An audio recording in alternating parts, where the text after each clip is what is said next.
Hello students, hope you all are doing well. I'm Supreet Kaur, welcomes all of you on our YouTube channel Smart PTE Tricks. First of all, I would like to thank all of you for your love and support.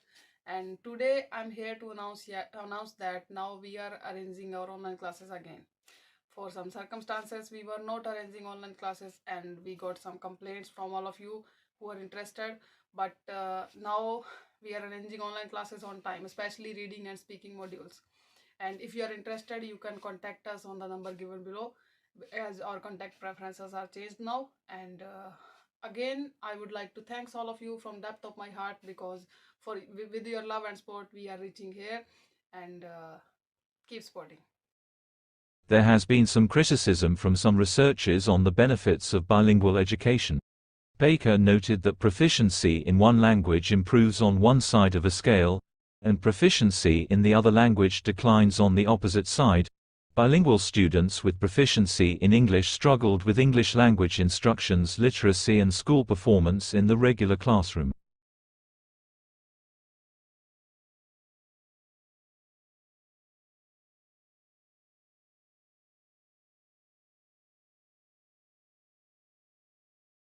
Every child deserves the right to an education without prejudice.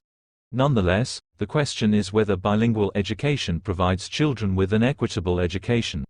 Are minority students taught as effectively as their counterparts in English-only classrooms? It is crucial to determine if bilingual school students receive the same curricular content as other students, as this significantly impacts their performance.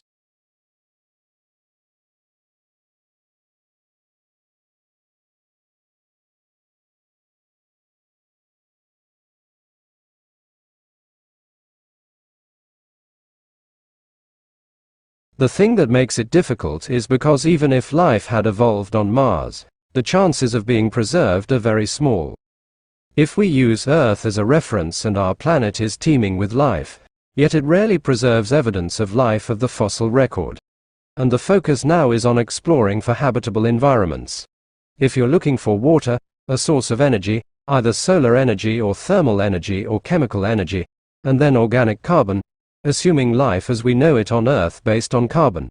So those are sort of the three things that we're looking for in the course of our mission.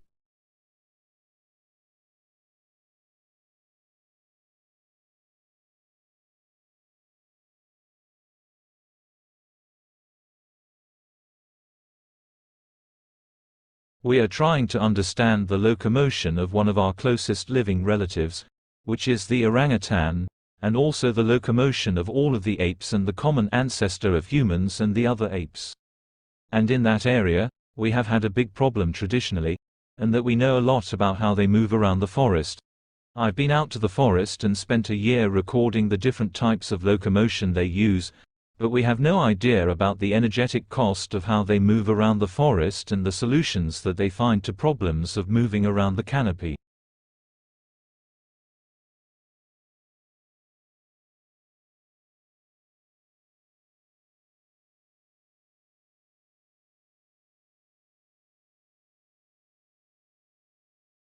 Green chemistry is a concept designed to develop technologies which allow chemistry to be practiced with minimal damage to the environment or in an environmentally compatible way. And it's meant to cover both chemical processes and chemical products. The center, if you would, set up about 7 or 8 years ago, and the idea was to provide a hub of activities that covered fundamental research work, industrial collaboration, but also educational developments. So we work with schools and on public understanding projects as well, and also networking. So we network out to well over 1,000 people around the globe.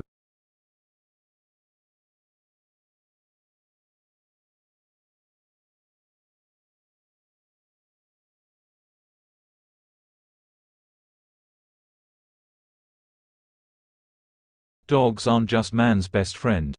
Previous studies have shown that kids with dogs are less likely to develop asthma. Now a new study may show how, if results from mice apply to us. The work was presented at a meeting of the American Society for Microbiology. The study tests what's called the hygiene hypothesis. The idea is that extreme cleanliness may actually promote disease later on. Researchers collected dust from homes that had a dog. They fed that house dust to mice. They then infected the mice with a common childhood infection called respiratory syncytial virus, or RSV.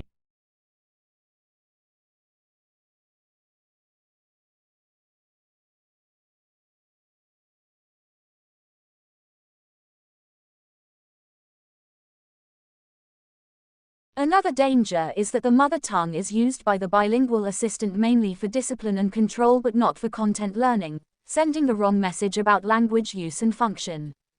Conversely, in teacher-centered and lecture-dominant classrooms, the bilingual assistant may not be able to provide much help beyond looking over the students' shoulders, pointing to things in their books and on their worksheets, and occasionally whispering a bit to the students in their home language so as not to interrupt the teacher or disturb the rest of the class.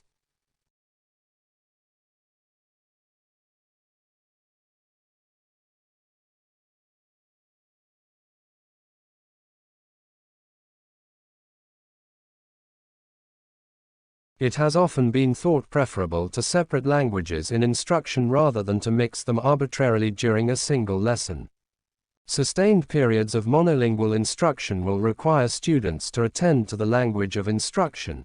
They will thereby simultaneously both improve their language competence and confidence, and acquire subject matter. However, if mathematics, science, technology and computing are taught in English, will the hidden message be that English is of more value for scientific communication?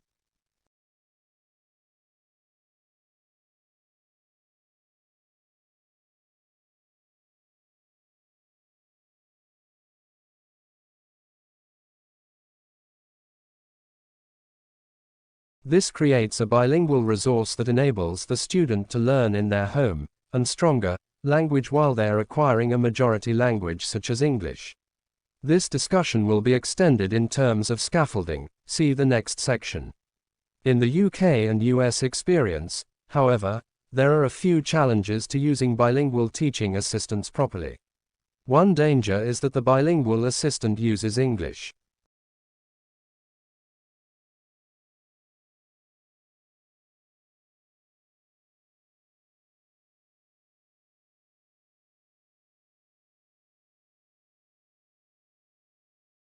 In this section we shift our attention to language majority students in bilingual immersion classrooms. Bilingual immersion is a strong form of bilingual education and begins with the formidable task of teaching language majority students through the minority language. Bilingual immersion classrooms typically target language majority students who begin as monolingual speakers of the majority language.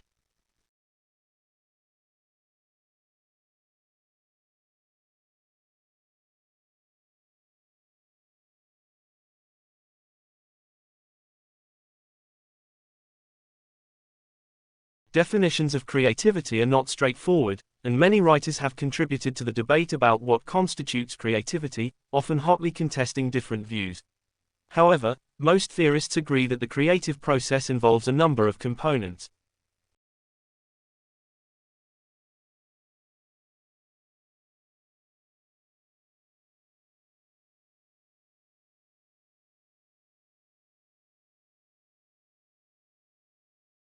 These definitions have been welcomed as giving recognition to the importance of creativity and the role of education in encouraging creative development. The appearance of creativity as an aim of the curriculum in England is part of a trend to recognize the importance of creativity internationally.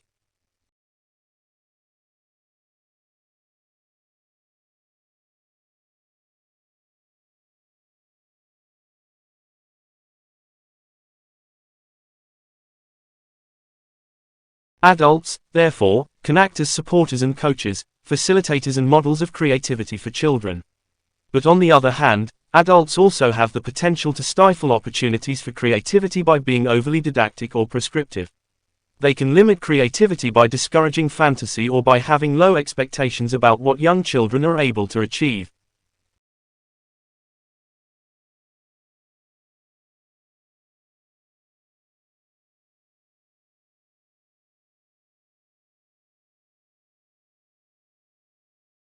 The Arts Council of England asked the NFER to summarize recent research and theory on creativity in early childhood. The work entailed a selective review of research and theory published between 1988 and 2000 and resulted in a briefing paper on the subject. This article sets out to update the earlier paper and to identify some of the principles involved in helping young children to develop their creativity in early years settings.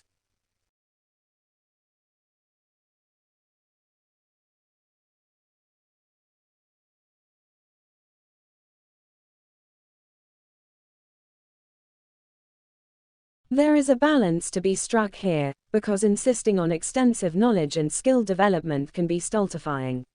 On the other hand, knowledge and skill are fundamental to creativity. Existing knowledge of the world is a starting point. For young children's play,